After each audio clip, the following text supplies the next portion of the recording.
This year's men's French Open is wide open. Who are this year's favorites?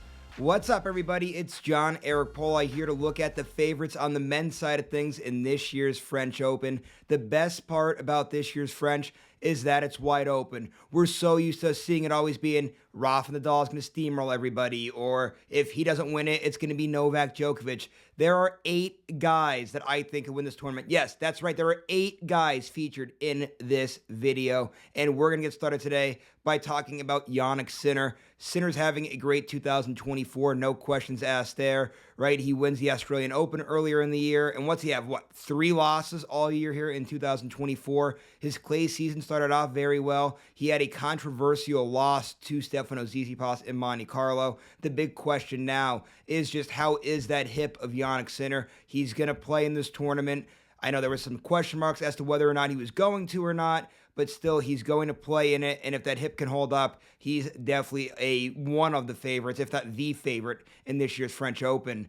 And speaking of favorites, I think almost everybody had this guy as the favorite to win the French Open this year, and that is Carlos Alcaraz. When everybody was doing their previews and predictions at the start of 2024, I think everybody, or just about everybody, had him penciled in for this year's French Open.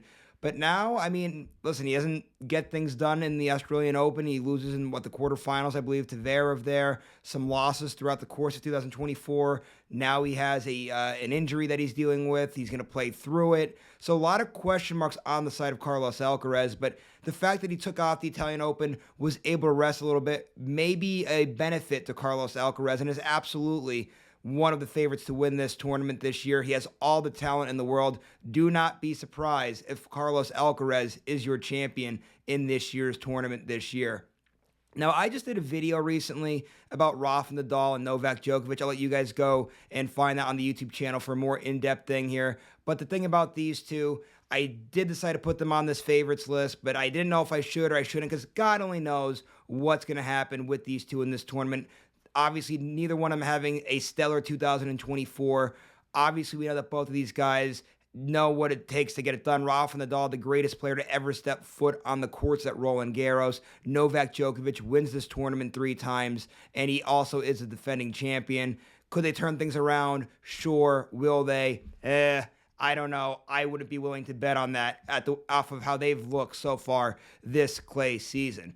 But I do want to talk about other guys that have a really good chance here in this tournament. Let's talk about Alexander Zverev. Talk about a great draw. Probably the best draw out of anybody on this list. For Zverev, right, he's coming off an Italian Open championship that he just won. Looked fantastic in the tournament. He's a 2-time semifinalist at Roland Garros. Like I said, fantastic draw here in this tournament. Big question for him is going to be if he gets to the semifinals, can he get by Casper Ruud, who beat him in last year's semifinal. And I want to talk about Casper Ruud now next. Ruud, 2-time finalist here at Roland Garros. Can he finally win the French Open? Obviously, pretty good draw for him here, not going to lie. Can he get by Zverev is going to be a question. Novak Djokovic in that part of the bracket as well. Like I said before, God only knows what's going to happen with him.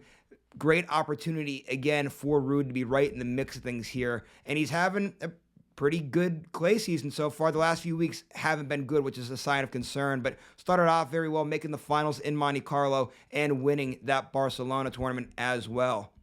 And now let's end today's video by talking about 2 guys that have worked their way into this favorites list here in the French Open, but a lot of inconsistencies that surround them. Stefanos Tsitsipas and Andrey Rublev.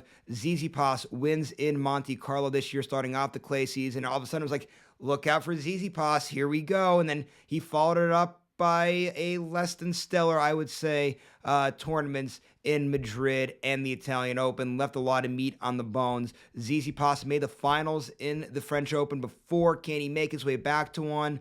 Maybe. We'll see what the answer to that, but at some point, I expect him to run into Andrey Rublev, another guy that's been inconsistent, but did win this year's Madrid Open Championship, looked very good in that tournament, then bows out early in the Italian Open. So both of these guys definitely have the potential, but can they get the right draw? Can they get that big win somewhere in there? Because don't forget, they're also on the same half of the bracket as Carlos Alcaraz and Jannik Sinner. So going to be a little bit tougher for those two. We'll see if they could finally break through and do something big here in a big major tournament here this year in 2024. So that's the list of the favorites here in this year's men's French Open. Like I said, kind of a wide open field. Who even knows? Maybe it won't even be anybody on this list who wins this year's French Open. It's going to be a great tournament. I can't wait to see how it's all going to play out. It's going to be a very exciting tournament with a lot of twists and turns. Can't wait to see how it all plays out. And just want to remind everybody out there too, going to have a little bit more coverage before the start of this year's French Open. Going to have a preview and prediction on the men's side of things. That's going to come out